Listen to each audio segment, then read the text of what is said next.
Alright, so we're just starting off with some primer, really easy. Spread it on your face. I actually just use vitamin E oil, but use whatever primer. And then moving on to brows, shape them how you like, but make them sharp for this look because we are goddesses, you know? Moving on to foundation, blending that out with a brush first, I always find works really nicely, and then blending with a sponge later. A sponge is the important part though. Uh, then concealing on the high points of your face, so under your eyes, the top of your nose, forehead, cupid's bow, and chin. This helps give sharp features and chisel you like a goddess. And then you're going to want to take powder and set everywhere you just put concealer. This will help catch any fallout and will make you nice and matte.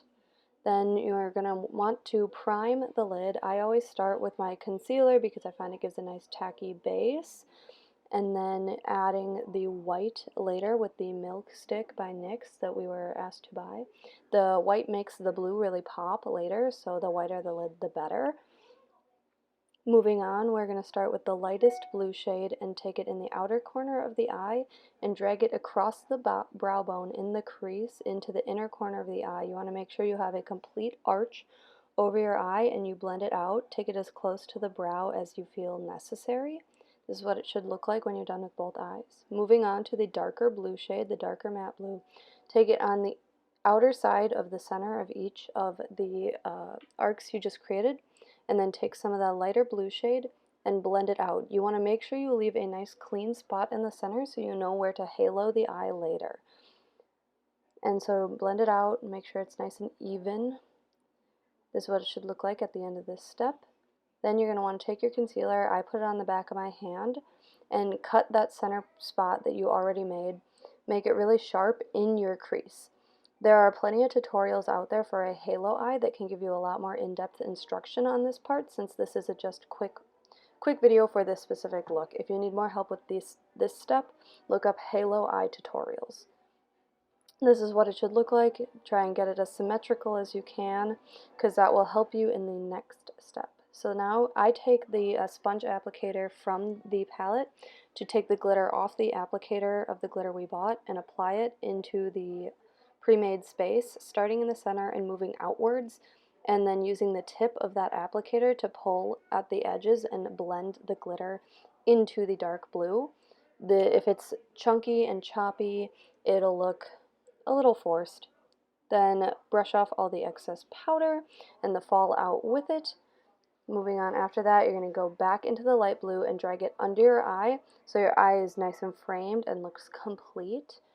Then some winged eyeliner, give it a nice wing, follow the shape of your eye, and keep it all the way. I go all the way into my inner corner.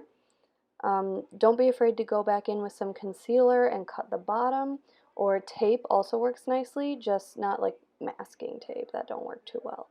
And then you're going to want to tight line your waterline so that your eyes are really nice and framed. This is very important, especially for performance makeup like we're doing here.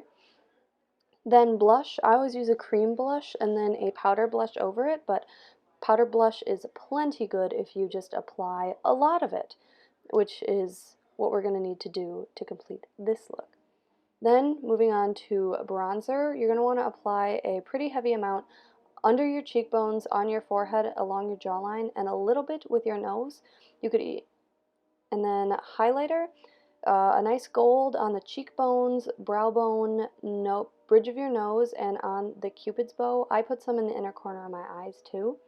Now lips, I always overline my lips for performance because it makes your smile nice and big and wide, and then fill it in the center. Then popping on some lashes, which honestly I cannot help you with. If you need help with lashes, you're going to have to find a different video. But that's the finished look. It took me about 30 minutes to finish it, and I was rushing this time, so expect it to take about 45 to 50 minutes on average to complete this look. Good luck this season, girls. I hope this helps.